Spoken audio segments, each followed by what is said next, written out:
There's something about an old forest that makes you feel small in the best way.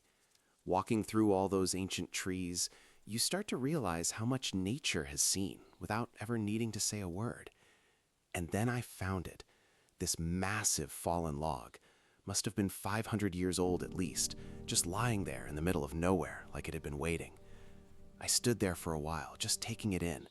You know that feeling when you stumble across something that feels almost sacred? That was this moment. The bark was covered in this vibrant green moss, rain still dripping from the leaves above, and I could see right into the hollow center. It was dark in there, mysterious, but something about it felt like an invitation. So I went in. Walking inside that log was like entering another world. Sunlight was streaming through cracks in the rotting wood, lighting up all these tiny dust particles floating in the air.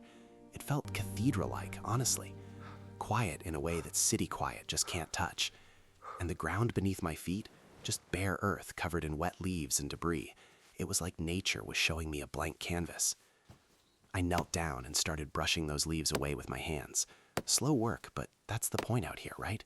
Nothing happens fast when you're working with what the forest gives you. The soil underneath was rich and dark, perfect for digging. And that's when the idea really clicked. What if I built something here? Not on top of the log, but beneath it. A hidden shelter, underground, protected by this ancient wood above me. I grabbed a sharp stick and marked out a rectangle right there on the earth. Just a simple outline, but it felt like making a promise to myself. This was going to be the shape of my home for the next little while. The log's walls curved around me like they were holding the space, keeping it safe. Then the real work started, digging. Shovelful by shovelful, the pit got deeper. My arms were burning, sweat dripping. But there's something satisfying about that kind of tired, you know? The kind where you can actually see what you've accomplished at the end of each hour. The hole grew, and I grew with it, learning the feel of this earth, the way the roots tangled beneath the surface. Speaking of roots, I had to chop through quite a few of them. Pulled out my hand axe and just worked through them methodically. Each strike felt like solving a small problem, clearing the way for something better.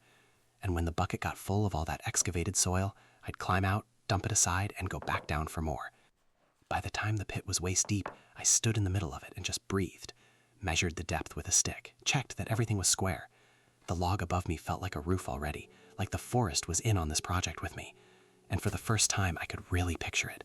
The walls going up, the roof going on, a fire burning in the corner, a place that was mine, hidden away beneath 500 years of history. Sometimes you don't choose where you belong. Sometimes the place chooses you. And standing in that hole, looking up at the ancient woods surrounding me, I had this quiet feeling that this log had been falling for centuries, just to land right here, right when I needed to find it.